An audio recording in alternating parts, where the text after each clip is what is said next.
Hi for this, let's make gas meat today. So I paired mine with masa. You can actually pair this with gurasa, with even rice and anything you want.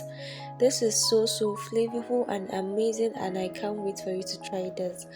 So first of all, you're going to get your thinly sliced beef, and then in that you're going to season and marinate with the following spices that I've listed above: some salt and seasoning, oil, ginger and garlic powder, yaji, paprika, and some soya spice. You're going to give everything a good mix, and then in your pot you're going to lightly grease that with oil and then add in your seasoned beef. After that, you're going to just spread it, okay, and then cover and allow it to cook until it releases its juice, just like this. Now add more water, enough to cook the beef, and cover and allow it to cook until it looks like something like this.